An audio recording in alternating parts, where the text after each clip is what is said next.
Alors bonjour, on m'entend maintenant. Bienvenue, bon après-midi à tout le monde et à ceux et celles qui se joignent à nous de chez eux, par Internet. Donc, on a un super panel pour vous cet après-midi. Juste un petit rappel, le thématique cet après-midi ici, c'est bel et bien l'éducation et le travail de demain.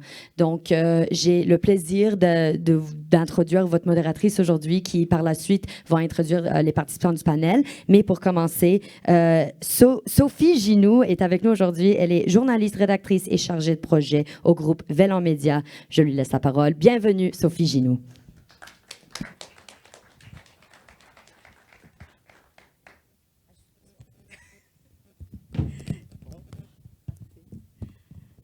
Bien, bonjour à toutes et à tous. Je vais peut-être inviter dès à présent, je ne suis pas toute seule là. Venez messieurs. Vous pouvez les applaudir également, sincèrement. Ils se lancent dans l'arène. Voilà. Voilà, oui, effectivement, je fais partie du groupe Velan Média, dont font partie les plateformes d'emploi, de recrutement et de contenu niché Espresso Job et Jenny Inc, spécialisés dans le numérique et les technologies. Je suis ravie d'animer aujourd'hui un panel qui s'intéresse, on va le dire, à l'un des principaux enjeux de l'heure, le travail. Et ce travail-là, plus précisément sur la ou les formes qu'il va prendre dans le futur. Et pour m'accompagner, j'ai réuni des experts avec moi. Je vais vous les présenter. À ma droite, il se nomme Mathias Gabor. C'est un leader en marketing et en numérique qui accompagne depuis plus de 15 ans les grandes marques publiques et privées. Il a notamment été à la tête de Deloitte Digital, de la division montréalaise de BBDO et de la Digital Factory de BRP Inc. Bonjour Mathias. Salut. Merci d'être là. Merci à toi. Et en passant, il m'a beaucoup aidé pour monter le panel aujourd'hui, donc je le remercie beaucoup. Voilà. Et à sa droite, François Fortier, président et fondateur de Plows, deuxième société à succès qu'on lui doit, une entreprise prolifique, Plows, dans l'industrie de la mobilisation et de la reconnaissance des employés, qui supporte des clients dans plus de 70 pays. Quand même. Merci beaucoup, François, d'être parmi nous. Plaisir. Troisième, il nous vient de loin, il nous vient de Shawinigan. Voilà. Félix Antoine Huard, cofondateur de l'entreprise Roman Code. Donc c'est ça, qui est basé à Shawinigan et qui se spécialise dans le développement de logiciels de gestion sur mesure. C'est exact. C'est exact, c'est bien cela. Merci de me recevoir. Et enfin, Nicolas Delanos, un de mes collègues au groupe Velan Média, c'est le directeur exécutif des opérations TI, voilà, chez nous, et il est également le bâtisseur numérique de Loufa Farms. Peut-être que vous connaissez cette entreprise bien connue à succès. Voilà, merci à tous les quatre d'être avec moi aujourd'hui. Et on va traiter... Ah, voilà, c'est là qu'il faut que je fasse... Hop, voilà, on passe là-dessus. Et ça marche pas, mais ça va marcher. Jolie photo. Oui, vous trouvez, moi aussi, je vous trouve très beau sur les photos. Voilà, bon, alors on va traiter aujourd'hui du panel du futur du travail sous 3 axes. Tout d'abord, on va effectuer un petit bilan, là. Quelle est la vision du travail en 2022 ? Où on en est ? Je pense qu'on peut se poser, et ça avance tout seul, c'est merveilleux. Donc, où on en est exactement de cette vision du travail-là. En deuxième... Bon, pourquoi il avance tout seul ? J'ai un petit problème avec mon curseur, de toute évidence. Je pense qu'il y a un délai dessus. Il y a un délai, hein ? Ouais. Oui, mais ça avance, ça continue à avancer. Ce n'est pas grave, ne regardez pas trop l'écran, messieurs, dames. Donc voilà, alors, je vous l'ai dit, première partie, la vision du travail en 2022. En deuxième partie, on va parler des opportunités. On parle souvent des enjeux, mais parlons aussi des opportunités qui vont se présenter à nous au niveau du travail du futur. Ça va être intéressant, je pense, à connaître. Et en 3, évidemment, les enjeux émergents.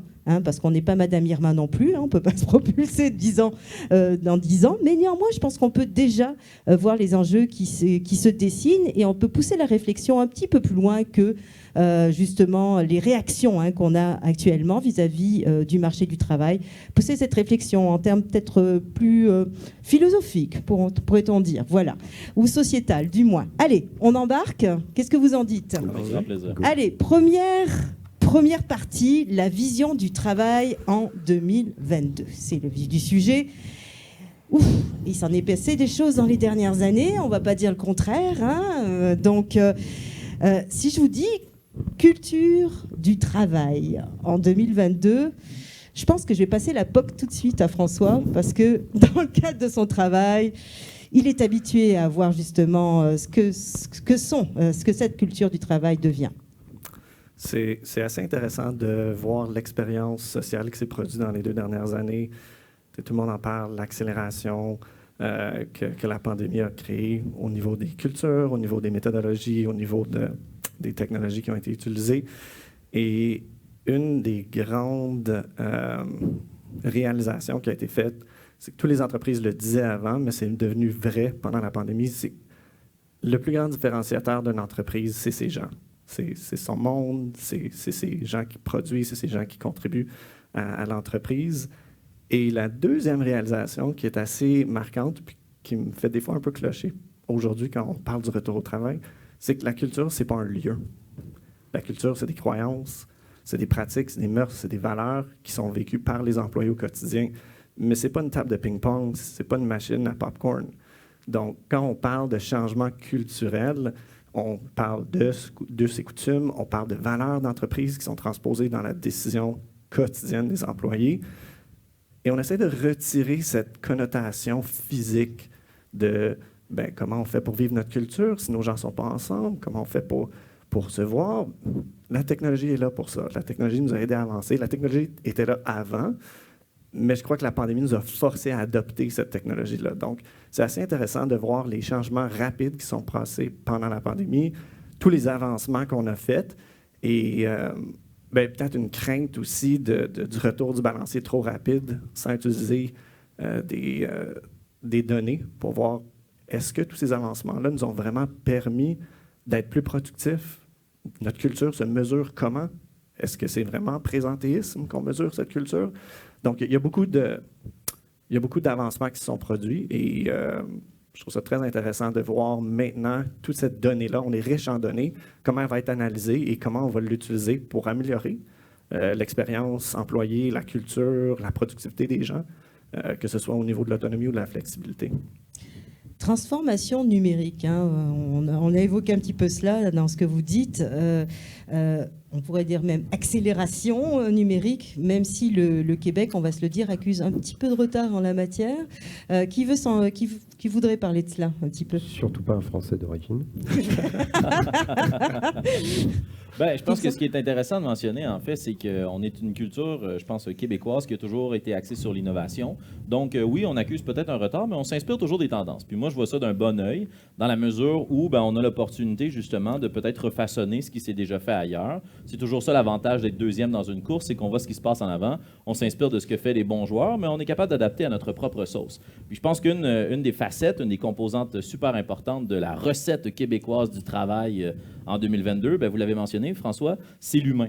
Je pense que l'humain est au cœur de nos changements, l'humain est au cœur, en fait, de nos préoccupations en tant qu'employeur, en tant qu'entreprise. Et moi, ma vision du travail, juste peut-être pour rebondir là-dessus, qui va, oui, aller dans la ligne du retard, mais je pense qu'on va l'embrasser, ce retard-là. Nos humains, nos ressources humaines, nos talents sont décentralisés, mais connectés. On parlait de comment on est capable de faire vivre cette culture-là si ce n'est pas par un endroit physique. Dans notre entreprise, on a toujours eu une culture décentralisée. Les gens travaillent d'un peu partout, prennent le laptop, s'en vont travailler pendant 3 mois dans le sud si jamais il y a mieux climat tropical. C'est de créer des opportunités qu'en fait, ce monde du travail-là ne s'articule plus dans du pied carré, mais s'articule dans du pixel carré. Vous m'excuserez l'expression un peu gauche, mais dans le fond, on va vivre cette culture-là en ligne. Comment nos plateformes en ligne de communication, comment on est capable de donner à Teams un aspect, un brin dynamique et intéressant et qui reflète en fait notre culture. Donc moi, je vois ce retard-là comme une opportunité. D'accord. Nicolas, est-ce que tu veux rebondir là-dessus, toi qui gères quand même des entreprises, donc des équipes à distance depuis des années? Oui, en fait, mais c'est compliqué parce que tout passe tellement vite, on s'entend. Je me rappelle encore quand ils nous ont dit prenez vos affaires puis rentrez chez vous, etc. Puis je me suis dit oh là, il se passe quelque chose, ça va être compliqué. Tout le monde était un peu désarçonné, mais il a pas fallu longtemps pour que ça continue de fonctionner. Effectivement, je suis d'accord, le plus important c'est l'humain et le plus important c'est aussi de savoir communiquer. Ça peut être en en réel dans une pièce. Si on ne sait pas s'adresser à un autre, ça ne marchera pas.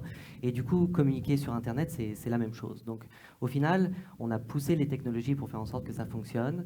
Moi, au début, ça m'a fait bizarre. Maintenant, ça fait 2 ans et j'ai l'impression que ça fait 10 ans que je travaille plus ou moins de la maison. Et effectivement, aller au travail ou dans un lieu physique pour me rassembler avec mes collègues, c'est plus pour passer un bon moment, puis apprendre à les connaître d'une autre façon, autour d'un café, puis discuter un petit peu. Mais ce que je veux dire, c'est qu'on est en retard, on n'est pas encore rendu là où on est rendu, mais je pense que si on continue de faire les efforts qu'on a fait jusqu'à présent, que la plupart des entreprises ont fait, il n'y a aucune raison pour que ça ne marche pas. On le voit bien, il y a de l'évolution en permanence, les voitures électriques qui s'en viennent, bientôt ce sera les avions électriques, et on ne va pas rester 200 ans en arrière et puis continuer de faire la même chose toujours et toujours. Bon, alors là, on a 3 avis, avec bon, peut-être aussi une génération nouvelle. Au niveau générationnel, est-ce que vous pensez que ce qui se passe en ce moment-là, ce qui se passe depuis quelques années, surtout 2 ans, là, touche plus une génération qu'une autre Comment vous soupesez ça? Parce qu'il y en a qui sont pro-présentiels et il y en a qui sont pro-distanciels, et ce n'est pas toujours ceux que l'on croit. Alors, c'est le vieux qui parle. Putain. Là, je regarde les vieux que je connais depuis quelques années. On est des vieux. En fait, ce qui est hallucinant, c'est qu'on a, en l'espace de quelques jours, comme tu disais tout à l'heure, on a dû apprendre à virtualiser notre travail. Ça faisait des siècles qu'on savait travailler en présentiel, et du jour au lendemain, on a dû apprendre comme ça. Est-ce qu'on le fait très bien aujourd'hui? Moi, j'en suis pas du tout persuadé. J'ai beaucoup d'amis dans le milieu des technologies, mais pas seulement dans les technologies, dans d'autres domaines. J'ai beaucoup de discussions avec beaucoup d'entrepreneurs. Il y a la discussion qu'on a sur LinkedIn et qu'on affiche officiellement, puis il y a ce que se disent les gens dans le vrai monde, derrière LinkedIn, derrière Facebook, parce que c'est pas très sexy à dire. Beaucoup de productivité a diminué pendant justement cette période de Covid, mais je ne parle pas du Covid sanitaire, je parle de toute cette virtualisation du travail. Il y a d'énormes enjeux. Pourquoi? Parce que on ne peut pas faire de règles, il n'y a pas une façon de travailler pour tout le monde. Il y a des gens qui travaillent dans des restaurants, il y a des gens qui travaillent dans des usines, qui n'ont pas le luxe de faire de la virtualisation. Il y a tous les gens qui travaillent de manière très solitaire. Je pense à tous les collègues que j'ai eus chez Deloitte, qui sont des comptables, des consultants, etc., qui sont envoyés pendant 3 mois, 6 mois, etc., dans une entreprise. Puis il y a des gens comme ceux du web, du digital, qui travaillent sur des projets où il faut 25 à 35 personnes sur un projet pour être capable de le mener à bien. Ma grosse inquiétude, c'est pour cette catégorie-là. Parce que cette catégorie-là, elle nécessite énormément d'interaction, de communication. Elles ne sont pas toutes programmables, elles ne sont pas toutes planifiables, parce que c'est énormément d'interactions qui sont verbales et non verbales. Est-ce que Zoom a réglé tous les problèmes de la communication non verbale? Non, pas du tout. Donc, ce qui m'inquiète énormément, c'est que tous les projets qui nécessitent des équipes assez importantes de travailler dans la collaboration et dans l'interdisciplinarité, ces équipes-là doivent apprendre dans l'espace de quelques semaines versus les centaines d'années derrière, à travailler de manière différente. Est-ce qu'on l'a tous très bien fait? Moi, j'ai mis un très grand doute là-dessus, messieurs. Intéressant. On pourra y réfléchir. Je pense qu'on a aussi une 3e partie où justement ça fait partie des enjeux à venir, effectivement. On a parlé d'opportunités, parce que bon, tout le monde parle de pénurie de main-d'œuvre, etc. Problème aussi de formation, on va y revenir. Mais il y a des opportunités aussi liées au travail du futur. Je pense qu'elles se dessinent à travers 3 des 4 personnes avec lesquelles je m'entretiens. Alors, je vais justement voir si mon petit curseur marche correctement. Et probablement, oui, voilà. Alors voilà, on va s'attaquer à cette... non, c'est pas la même, c'est la même, celle-ci. Donc voilà, pour la 2e partie, oui. Les opportunités du travail du futur. Alors, il y a des opportunités immédiates qu'on peut voir, qu'on peut sentir, celles qui sont liées aux nouvelles technologies, aux formations émergentes. Est-ce que quelqu'un voudrait m'en parler de ça? Ben, je peux me lancer, si ça vous va, monsieur? Ouais. Une des choses qu'on a tout de suite constaté dès qu'on a fait face justement à cette vague de travail à la maison, télétravail, mouvance du marché de l'emploi, c'est qu'en fait, on a repensé les façons de faire. Je suis tout à fait d'accord, on n'a pas encore la recette gagnante. Il y a beaucoup de croûtes à manger, on a des gains à faire sur bien des plans. Nous, ce qu'on a constaté comme opportunité, c'est que c'était justement l'occasion de remettre en question la façon dont on faisait les choses. Étant un entrepreneur qui vient d'une région, donc la Mauricie, très fier, je salue les gens en ligne ou dans la salle qui sont de Shawinigan. Par applaudissement, je suis seul. Mais ceci étant, c'est que ça a été l'opportunité pour nous de repenser à quoi sert tout ce kilométrage. Certes, Zoom ne remplacera pas les bonnes vieilles discussions en personne, mais on avait l'opportunité de se dire, ben, maintenant, le travail peut se vivre et se connecter majoritairement en ligne. Ça nous a permis de provoquer des opportunités de rencontres, d'affaires avec un paquet d'autres entrepreneurs, d'autres organisations et d'ouvrir notre recrutement en dehors justement de notre région en repensant la façon dont on faisait le travail à la maison. Et très rapidement aussi, une opportunité qu'on a eue pour nous, bien, comme on fait du développement de logiciels de gestion sur mesure, ça a été l'opportunité d'accompagner des plus petites et des grandes organisations dans toute cette transformation-là de leur travail. Comment est-ce que justement on peut concevoir pour eux un logiciel de gestion qui leur permet de les accompagner au quotidien et repenser justement cet environnement de travail physique-là en ligne et pas seulement quand on crée du produit logiciel. On travaille avec des gens qui gèrent des coupes de bois dans l'attribution de l'eau pour le transfert d'essence de bois. Je veux dire, ça a été une opportunité pour eux de retravailler tout ça en ligne. Donc, sur plusieurs fronts, on a essayé de saisir les opportunités. Puis je vais embarquer là-dessus parce que tu soulignes quelque chose d'important. Je pense que la richesse d'une entreprise, il y a un mot français pour dire entreprise, c'est société. C'est pas pour rien. Je pense que la richesse de la société passe par les humains qui la fondent et qui l'animent. Cette société-là, aujourd'hui, il faut la diversifier au maximum. On parle de diversification beaucoup entre hommes et femmes. Moi, ce n'est pas cette diversification-là qui me préoccupe, c'est la diversification vraiment au sens très large du terme. On doit avoir des gens qui viennent d'horizons différents, d'idées différentes, d'éducation différente, de cultures différentes. Et s'il y a une chose, à mon avis, que nous a réveillé toute cette opportunité de la régionalisation, c'est d'aller très loin. Que ce soit des gens en région, qu'on n'aurait peut-être pas engagés auparavant, mais qui ont des valeurs différentes et une approche différente de leur travail, et des gens de pays différents. Et je pense que le Québec doit vraiment se réveiller sur l'immigration. On a une pénurie gigantesque actuellement dans tous les domaines d'industrie confondus. Il faut qu'on réveille l'acquisition de talents. Et définitivement, la virtualisation des espaces de travail nous permet ça en attendant que le gouvernement fasse son travail. On peut parler aussi de région. On parle beaucoup d'immigration dans les médias. Hein. On dit que c'est une solution aux pénuries, etc. Au niveau du travail aussi. Mais on ne parle pas beaucoup donc, justement de régionalisation. On l'a vu quand même beaucoup au cours des 2 dernières années notamment. Et même aussi de virtualisation ou de la travail à l'international. Donc j'imagine que vous avez peut-être certains...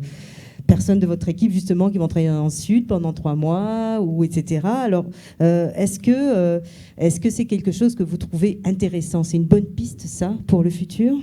Absolument. Le futur de travail au niveau des employés, c'est la flexibilité et l'autonomie, selon moi. Et c'est vrai, Mathias, on n'a pas encore trouvé la bonne recette. Je pense qu'un hybride va probablement revenir et se trouver quelque part entre le travail distribué complètement, le coworking va redevenir quelque chose d'important pour la majorité des entreprises de plus petite taille. Mais les employés, ce qu'ils veulent vraiment, puis on le voit au niveau de la donnée, ils veulent de l'autonomie, ils veulent de la flexibilité, une gestion plus humaine. La technologie est là pour nous aider à mesurer, systématiser, accélérer, mais ça ne remplacera jamais cette interconnectivité humaine que chacun d'entre nous recherchons. Donc, tout ce qui se bâtit autour en ce moment est là pour accélérer ce contact humain, qui n'est pas nécessairement besoin d'être en personne, physique, mais définitivement au niveau d'une interconnectivité, un sentiment d'appartenance. Qu'est-ce que vous pensez du métavers? Parce qu'on va pouvoir travailler aussi dans ce métavers. Parce que l'annonce de Zuckerberg il y a 2 semaines était passionnante sur le sujet. Ben, moi, j'ai mes réticences quand même parce que je pense que c'est d'essayer de remplacer quelque chose par une solution qui pour l'instant, à mon avis, n'est pas du tout adéquate et j'ai peu de confiance qu'elle va le devenir. Bon, peut-être que justement, dans quelques années, la technologie me prouvera que j'avais vraisemblablement tort. mais j'ai l'impression que si on trouve déjà des lacunes à Zoom, c'est pas en se changeant en avatar en 3D qu'on va être capable de se voir dans une salle où il y a des arbres en pixels. Je veux dire, moi, tenir des rencontres dans Minecraft, ça m'intéresse pas du tout, là. Je pense qu'on essaye de venir ludifier un petit peu un bon vieux meeting et que si on a été capable de fonctionner pendant tant d'années en faisant des appels conférences au téléphone, je pense qu'on a été capable de fonctionner ainsi. Le gadget m'intéresse plus ou moins pour l'instant. Mais je suis très ouvert à entendre vos arguments, à savoir pourquoi c'est the next big thing. Nicolas? Moi, je suis pas du tout attiré par ça. Très sincèrement, là, je suis content qu'ils aient réussi à mettre les capacités d'un ordinateur dans un téléphone. Ça me sert régulièrement. Je suis content que les ordinateurs soient de bonne qualité, qu'on ait des caméras maintenant non pixelisées, etc. Mais porter des lunettes 3D puis être dans des salles virtuelles, là, je vois vraiment pas l'intérêt. Puis déjà, c'est pas confortable. Donc non, moi, je suis vraiment pas séduit pour l'instant. Alors en fait, le vieux va vous dire, les gars, vous vieillissez. Merci beaucoup. En fait, c'est exactement ce que je me suis dit. Je me suis dit, moi, ça ne me rejoint pas. Mais quand je vois les millions de jeunes au niveau mondial qui passent leur temps derrière un écran, derrière justement des avatars, parce qu'ils utilisent énormément d'avatars, je me dis clairement, je pense que là, on a une fracture numérique entre une génération et une autre. Guys, vous allez avoir une autre fracture numérique à venir et vous allez être de l'autre côté. C'est ça le problème. Et je pense qu'il faut... Je ne te dis pas que ça m'intéresse personnellement, hein, je suis tout à fait d'accord avec vous, mais je pense qu'il va falloir vraiment s'intéresser à qu'est-ce que ça peut répondre, à quoi ça peut répondre dans les enjeux des nouvelles générations et des nouvelles sociétés, au sens large, ou des entreprises, parce que je pense qu'il y a des choses intéressantes. Moi, je pense qu'il faut se questionner, il faut pousser, il faut faire de la recherche, il faut chercher de la data, totalement d'accord. Faut pas trop le mettre de côté, je pense, trop vite. Mais y foncer en tant qu'entreprise... Ouais, encore quelques années. Il y en a qui achètent gros, hein, Ouais. déjà, quand même. Néanmoins, tu as parlé de nouvelles générations, nouvelles entreprises, nouveaux métiers. Hein. Il y a aussi ça, en termes d'opportunités, il va s'en créer de plus en plus. Quel est votre avis là-dessus? Ça va aller au-delà du chatbot là, qu'on connaît maintenant. Là. Parlez-moi, ressources, nouveaux métiers, création de nouveaux métiers. Peut-être embarqué, on en parlait avant le panel. Le gouvernement doit mettre ses culottes et commencer à adapter des nouvelles technologies dans l'éducation de nos jeunes.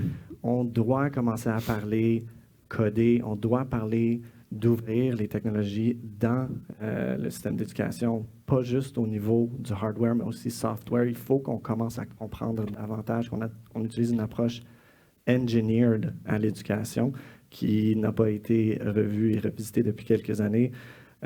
Comme Mathias, je crois que le metaverse serait une bonne introduction au niveau de l'éducation de nos plus jeunes qui sont très vite, qui sont nés sur des appareils technologiques, contrairement à nous qui ont dû les apprendre. Mais au niveau du travail du futur, pour venir un peu plus à la question, ou les opportunités, probablement chacun d'entre nous ici, lorsqu'on était à l'école, notre poste n'existait pas comme on le connaît aujourd'hui. Et je pense que ce changement-là va seulement s'accélérer. Donc, il faut être ouvert à tout, il faut s'adapter rapidement, il faut adapter notre méthodologie d'enseignement et de upskilling de nos équipes si on veut rester pertinent avec ce qui s'en vient. Alors, juste pour que vous compreniez l'insight, parce qu'en fait, juste avant de rentrer sur scène, on avait la discussion. Je me pose beaucoup de questions en ce moment, et si j'avais la possibilité, les moyens, je le ferais, je m'investirais beaucoup dans la construction de ça pour Montréal. Je crois qu'on a besoin d'offrir aux... Je crois que n'importe qui devrait apprendre à coder. En fait, les gens ont appris à écrire, et à partir du moment où ils ont appris à écrire, l'humain a été capable de faire de nouvelles choses. Et tout le monde a appris à écrire, et ça a permis aux humains de faire beaucoup de nouvelles choses. Ensuite, il y a eu l'imprimerie. L'imprimerie a permis de créer des nouveaux métiers, de créer des nouvelles intelligences et des nouveaux savoir-faire. La même chose pour l'ordinateur, il a permis ça, de savoir taper à la machine. Vous imaginez bien qu'aujourd'hui, toutes les personnes qui seraient là, il y en a peut-être la moitié d'entre nous, voire même les 3/4 d'entre nous, qui ne savaient pas, dans ce type de rôle, dans ce type de poste il y a 50 ans, qui ne savaient pas taper à la machine, et c'était pas un problème. Donc les métiers et les usages ont changé. La question que je me pose, c'est est-ce qu'on devrait tous apprendre à coder à l'enfance pour être capable de laisser place à notre créativité quand on grandit? Parce qu'aujourd'hui, je ne sais pas pour vous, moi ça m'arrive régulièrement de me dire, si je savais coder, je ferais ça. Mais je ne peux pas. Il faut que j'aille chercher un codeur, un collègue, etc. Donc, je crois qu'il faut vraiment revoir la façon dont on fait l'éducation aujourd'hui et amener des nouvelles technologies dans la pratique scolaire. Tout à fait. Puis, si je peux me permettre très brièvement là-dessus, il y a énormément d'initiatives, en fait, qui sont mises en place. Peut-être que c'est parce que notre région, en Mauricie, est super dynamique à ce sujet, mais les classes sont amenées à aller dans des laboratoires d'innovation, apprennent autant sur le plan de la robotique, la programmation pour du logiciel, sont plus au fait aussi avec les enjeux de cybersécurité, tout ce qui est de l'étiquette, justement, dans les cyberespaces, la cyberintimidation, qui est au cœur des préoccupations sociales. Et je pense, par contre, que là où on doit peut-être ne pas tomber dans ce piège-là, c'est qu'on a eu toujours un système d'éducation qui était très axé sur la spécialisation. Et je pense que là, on doit prendre l'opportunité de faire de cette future génération des généralistes, justement, des technologies. Donc, un peu de touche à tout. Plutôt que de dire on a un programme qui se spécialise en programmation web dès la 3e année, ben, c'est de dire non, il va y avoir un peu de programmation web, il va y avoir un peu de... On explore c'est quoi l'architecture des systèmes, on accélère le web, et on parle aussi de robotique, et on offre la possibilité de montrer les métiers créatifs et pas de tomber dans la technologie, c'est du cartésien, il faut être fort en maths. Là. Ouais. Ça fait partie des enjeux. Hein. On va attaquer la 3e partie, ce que je vois l'heure tourner. Justement, donc des belles pistes, en tout cas, de réflexion. Bon, si on se repère maintenant, on va dire que la majeure partie des entreprises, pas les vôtres évidemment, mais la majeure partie des entreprises ont réagi beaucoup dans l'urgence quand même. Au cours des dernières années, on peut les appeler même des employeurs pompiers. Hein. Voilà. Alors, prenons aujourd'hui le temps, même si on n'a pas énormément de temps, prenons un peu le temps pour mener la réflexion sur le travail du futur un petit peu à plus long terme, sur différents enjeux, en commençant par, on l'a peut-être un petit peu abordé tantôt, l'expérience employée. Donc, on parle de l'environnement de travail, facilitant, complexifiant, bien-être, santé mentale. Santé mentale, on en parle beaucoup de ce temps-ci. Qui veut parler ? Je pourrais peut-être y aller, oui, c'est ça, si ça vous intéresse. Il y a une corrélation directe entre mobilisation, engagement et productivité. On ne se le cachera pas, la donnée le montre, les études le montrent. Les gestionnaires doivent enligner leur bobine avec leur bottine. Je ne sais pas si j'ai dit cette expression-là correctement. C'était le contraire. On s'est compris. Mais On s'est compris. On s'entend. Il y a un travail à faire au niveau de la mobilisation des employés. Selon moi, le futur du travail passe par une gestion plus humaine. On en a parlé tout à l'heure.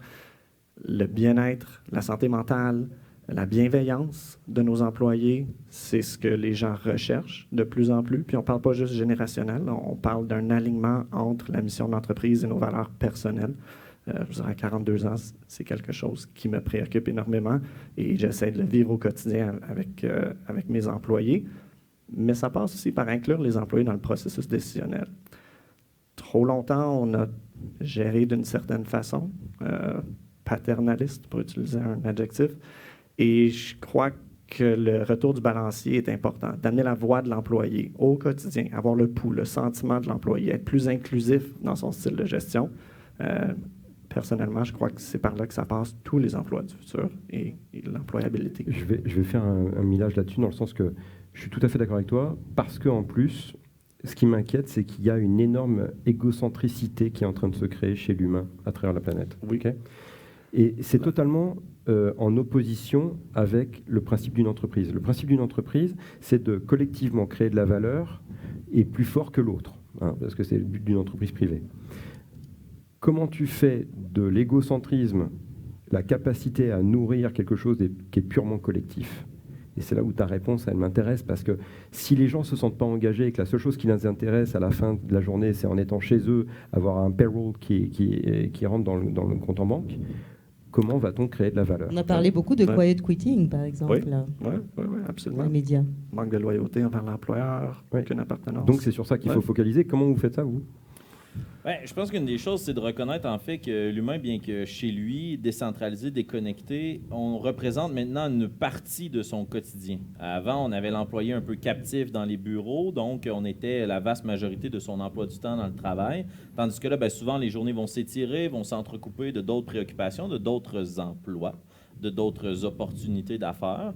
Il y a un des points qui a été mentionné que je trouve super intéressant, c'est la santé mentale. En fait, si on est capable d'accompagner les gens justement en les considérant véritablement comme des humains, hein, et aussi, je pense, là, il faut se le dire, c'est mon avis, il n'y aura pas de retour en arrière. Okay? On ne retrouvera pas, à mon humble avis, l'espèce de 8 à 5 dans nos bureaux. Il y aura toujours des gens en télétravail. Donc, si dans une réunion, on ne fait pas l'effort d'avoir des bons équipements, par exemple, pour inclure les gens qui sont à distance, c'est sûr que cette personne-là se sent un peu isolée en silo. Et encore plus si, justement, on ne prend pas le temps de créer les rencontres de machines à café pour pouvoir prendre le pouls. Si on se parle uniquement en ligne sur Zoom dans les rencontres, ben, on n'est pas capable de savoir si la personne va véritablement bien. On le sait tous. Si je vous posais la question aujourd'hui, comment ça va, vous allez tous me répondre « Merci très bien, toi-même. » Au final, on a tous des enjeux, des défis. Je pense que c'est de trouver la façon de se connecter. Et chez nous, l'objectif, en fait, c'est notre première valeur dans notre livre de valeurs d'entreprise. Travaillez fort, faites effort. De créer des opportunités, autant en ligne qu'en présentiel,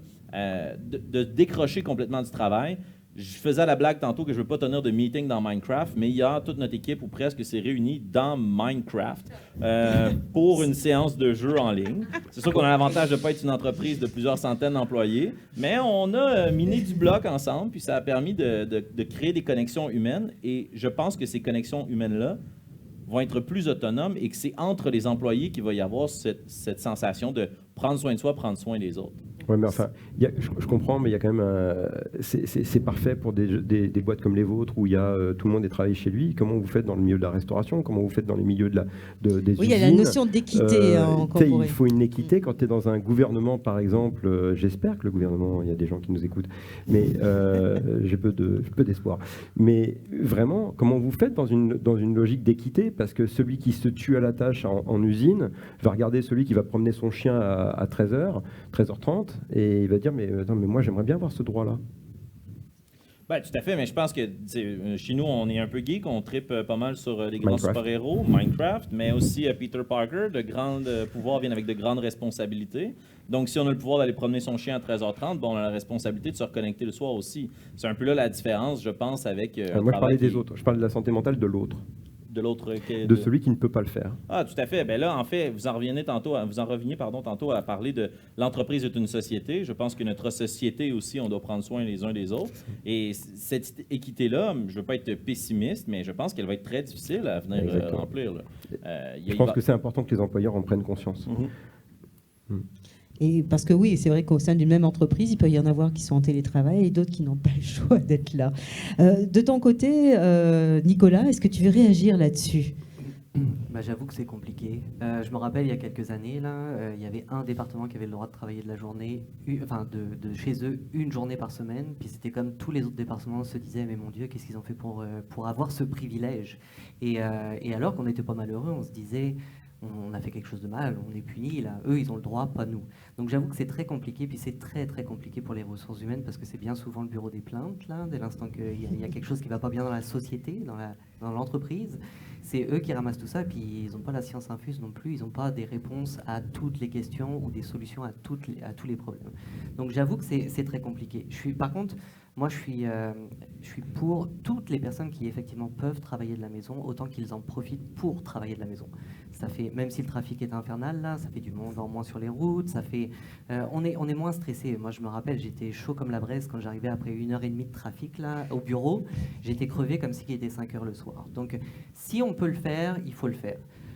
Après, j'ai pas une conscience assez grande de tout ce qui se passe dans toutes les compagnies. Moi, je vois seulement les compagnies avec lesquelles j'ai travaillé.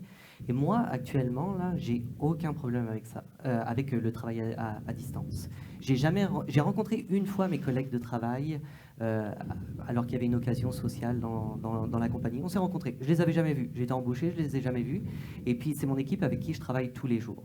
Moi, ce que je me suis aperçu, c'est que, et c'est ma façon de gérer les choses, c'est que, veux pas, pour avoir un sentiment d'appartenance et puis de se dire, OK, je fais partie d'une équipe, il y a d'autres développeurs avec moi, il y a mon chef qui est là, on ne peut pas se permettre de faire un scrum de 5 minutes, OK, c'est quoi ton problème? Ça avance, oh, ça avance, ça avance, on se reparle plus tard. On ne peut pas faire ça en 5 minutes. Donc moi, tout passe par la communication. Et le truc, c'est que nos scrums, c'est rendu ridicule, mais ça marche et tout le monde est heureux avec ça. Nos scrums durent 1h30. Ah, quand même. Et on a l'occasion d'échanger, de réfléchir à plusieurs.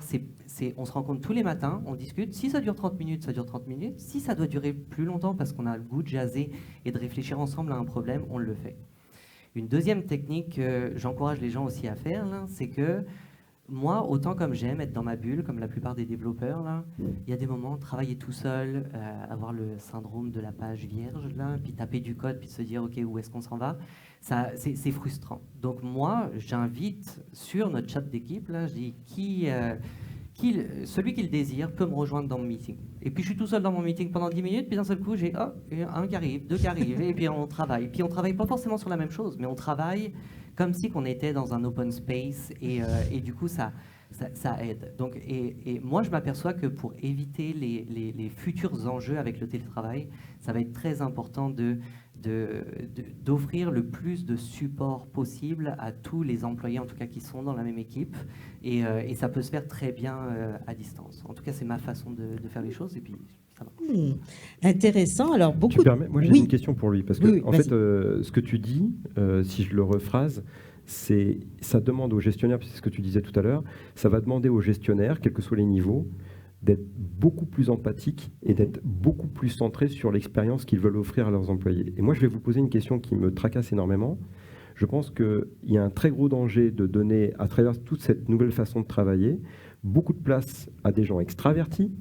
Et que va-t-on faire des introvertis qui vont peut-être plus avoir le réflexe de se cacher? Moi, j'aimerais vous entendre là-dessus, parce que je ne suis pas dans le jugement de qui fait quoi. Non, je suis vraiment dans comment on va s'assurer que les introvertis, on ne va pas les laisser de côté. J'aimerais prendre la balle au bon. La technologie. On est à Montreal Connect. Je pense que c'est important de parler de techno. Donner un environnement où les employés peuvent partager leur opinion de façon nommée ou de façon anonyme. Il existe de super belles technologies. Applause en est une. Merci pour l'opportunité d'en parler. Pour donner une voix à vos employés, puis donner un sentiment d'écoute en continu. Donc, de ramener, pour répondre à la question de Mathias, mais aussi pour parler de santé mentale et physique. Il ne faut pas oublier que certains gens vont devoir continuer de travailler en présentiel, dans l'environnement hôtelier, restauration, manufacturing.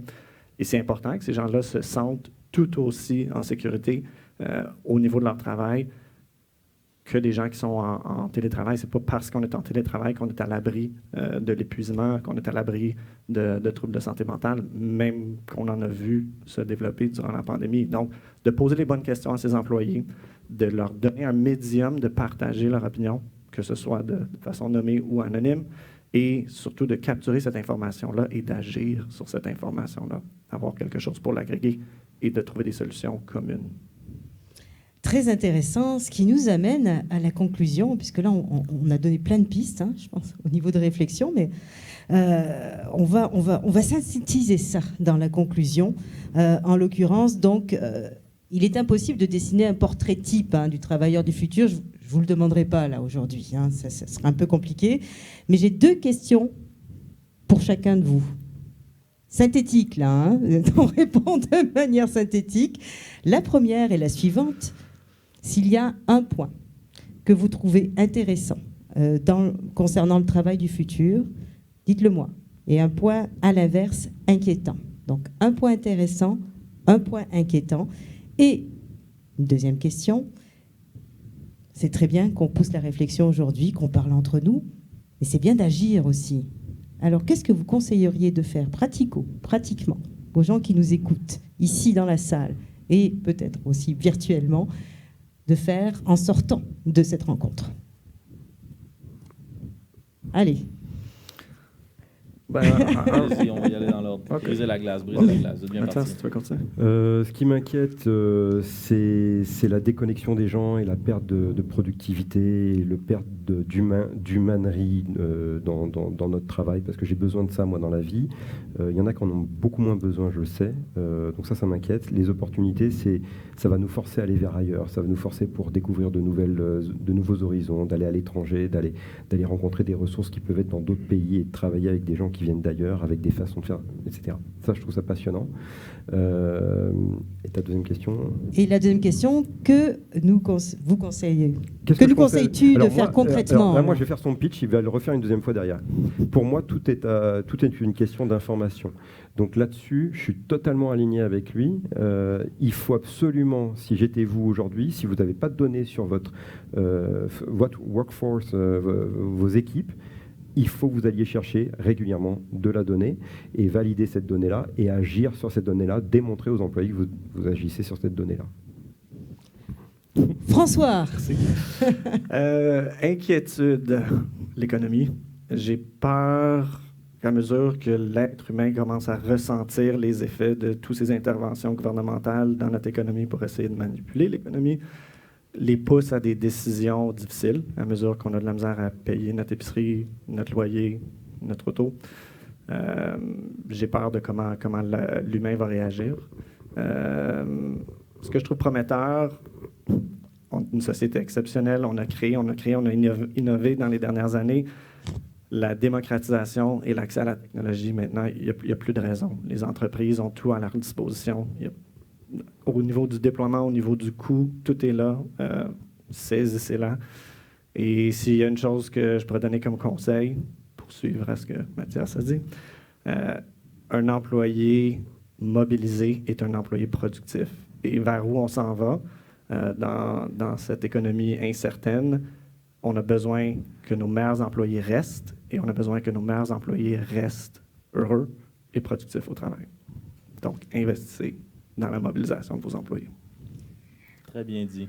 Rapidement, puisque le temps file, l'opportunité, à mon avis, c'est d'inclure dans nos équipes et sur le marché du travail des gens pour qui c'était peut-être plus difficile, autant physiquement, mentalement, sur le plan social, de s'intégrer. Je pense à toutes les personnes qui sont à mobilité réduite, qui maintenant ont la possibilité d'ouvrir à plein d'emplois dont les lieux physiques de travail n'étaient peut-être pas adaptés à leurs besoins. Mon inquiétude, justement, c'est qu'on manque certaines opportunités parce qu'on a peur de changer de paradigme. Donc, ça va relever du courage, et ce n'est pas juste le courage des équipes managériales, c'est le courage de toutes nos équipes. Chaque personne dans notre équipe doit faire partie de ce changement-là. Et à mon avis, ce que l'on doit faire très concrètement demain ou aujourd'hui en sortant de cette rencontre, c'est désormais considérer nos lieux de travail physiques, pour ceux qui en ont encore, comme des lieux de rencontre, et non pas comme du pied carré qu'on peut rentabiliser avec des écrans et des chaises et des cubicules. On est en train d'enlever justement des postes de travail chez nous pour créer des espaces de rencontre, parce qu'au final, si on veut être bien dans sa bulle et qu'on veut être très concentré, même si on invite ses amis dans la séance en ligne, ben autant mieux rencontrer les gens au bureau, sinon on va le faire à la maison. Intéressant. Nicolas? Je crois que tout a été plus ou moins dit. Moi, très sincèrement, je n'ai pas d'inquiétude par rapport au futur. Là. Je me dis qu'on est assez intelligent pour trouver des solutions, puis tout comme on l'a fait au moment de la pandémie, puis on va être capable de faire évoluer les choses. Ça sera peut-être long, ça sera peut-être dur pour certaines personnes, mais on va y arriver. L'être humain ne veut pas mourir par lui-même. Les avantages, j'en vois des tonnes, comme ce qui a été dit. Donc, pour la question numéro 1, je pense qu'on a fait le tour. Et puis pour la question numéro 2... Que faire concrètement, là? Dans mon sens, on le répète tout le temps, la communication. Au final, ça veut tout dire, puis ça veut rien dire, là. Mais je pense que, vu que les employés sont... Moi, je nous considère comme une équipe, là. On est une équipe. Je suis pas le chef, vous n'êtes pas mes employés. On est une équipe, on est là pour faire avancer des projets, faire avancer des choses. Donc, pour moi, ce qui est important, c'est vraiment l'écoute, donc savoir écouter les gens, là, dès l'instant qu'ils ont quelque chose, prendre sur son temps pour essayer de les aider, les écouter, les comprendre, et puis les inciter à aller voir une autre personne si c'est pas de notre ressort et qu'on peut rien faire. Et puis, toujours verbaliser. On n'est pas dans la même pièce, on ne sait pas ce qui se passe, ils ne savent pas ce qui se passe au sein de la compagnie. Donc dès l'instant qu'il y a une nouvelle et qu'on est au courant de ça, ne pas hésiter à la communiquer, expliquer tout le contexte, juste pour faire en sorte que l'équipe, au final, se considère comme une famille et travaille tous dans le même sens. Donc je vous invite à méditer ça, puis pourquoi pas l'essayer pendant quelques semaines, puis vous verrez si ça marche pour vous. Merci à tous les quatre. Je pense qu'on peut franchement les applaudir. Très intéressant. Merci. Discussion. Est-ce qu'il y aurait des questions dans la salle? Est-ce que... Oui, je vais venir vers vous. Ah, bon, ouais. Ça devrait... Ok, c'est bon. Bonjour. Merci d'être venu de Shawinigan. Et j'ai une question peut-être pour Mathias qui disait là, en premier lieu qu'il y avait un grand défi en fait pour les entreprises qui doivent collaborer sur des projets ensemble là, qui sont d'une taille de 35 pour réaliser le projet.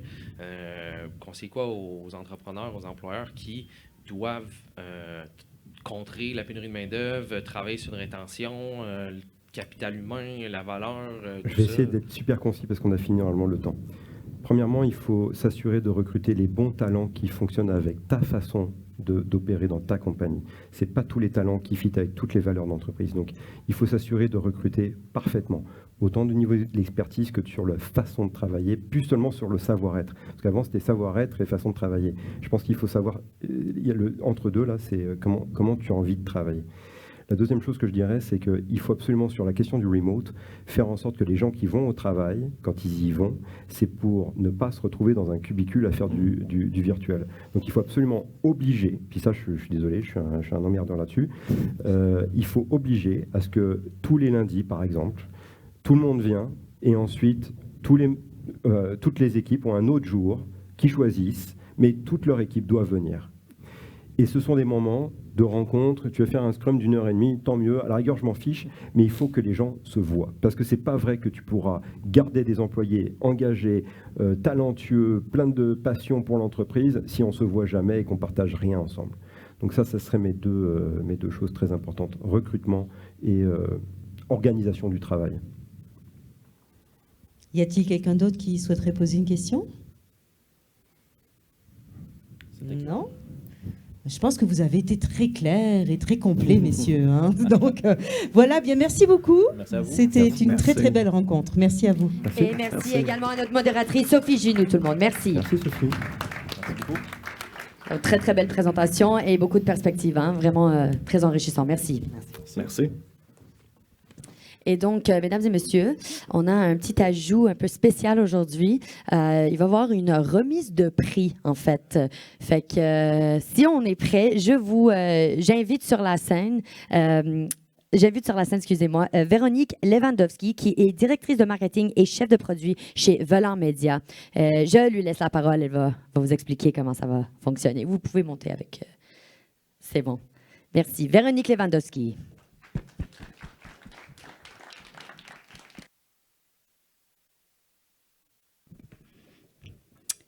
Bonjour à tous.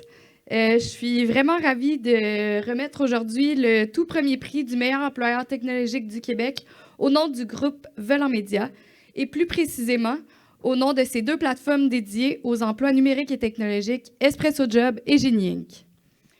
Au nom d'Espresso Job et Génie Inc., nous offrons chaque jour à faciliter la rencontre de professionnels et d'employeurs, mais les accompagnons aussi dans leur développement et leurs épanouissements. Mes collègues et moi-même encourageons donc les meilleures pratiques en matière de ressources humaines, salaire, avantages sociaux, respect, écoute, équité, inclusion, reconnaissance, sentiment d'appartenance et plus encore. Tous ces éléments font de certaines sociétés des employeurs de choix qu'il faut célébrer. Voilà pourquoi nous avons créé le prix du meilleur employeur technologique du Québec, présenté en collaboration avec Montréal Connect. Parce que nous souhaitons tout autant voir rayonner les meilleures équipes et les meilleures missions que les plus grands succès commerciaux. Cette année,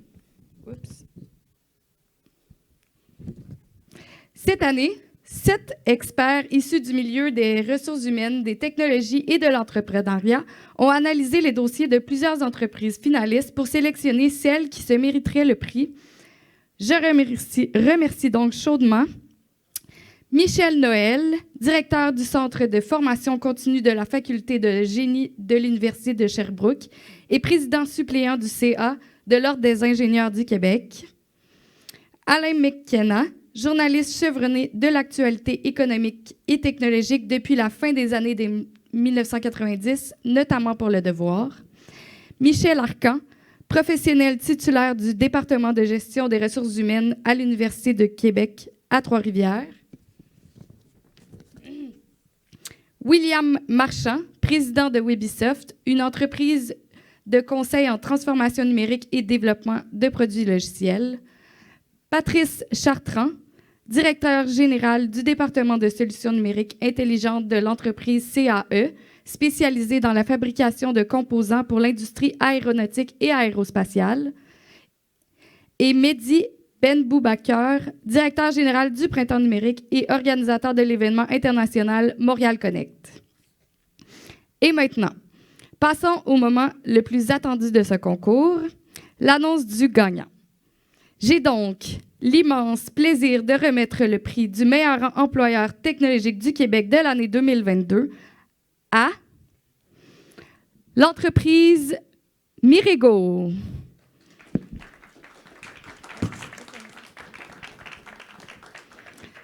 Depuis ses débuts, le slogan de Mirigo est le suivant: bâtir la meilleure équipe, l'endroit idéal où travailler et un meilleur monde. L'approche de Mirigo, qui considère qu'un travail significatif et un environnement sain et conciliant permettent de s'accomplir professionnellement comme personnellement, a séduit les membres du jury, qui lui a attribué le meilleur score du concours en matière de conciliation famille-travail et d'équité, mais aussi d'excellentes notes dans la vingtaine de critères qu'ils avaient à analyser. Félicitations. Alors, bravo. Alors, bravo Mirigo. J'invite les... Excusez-moi.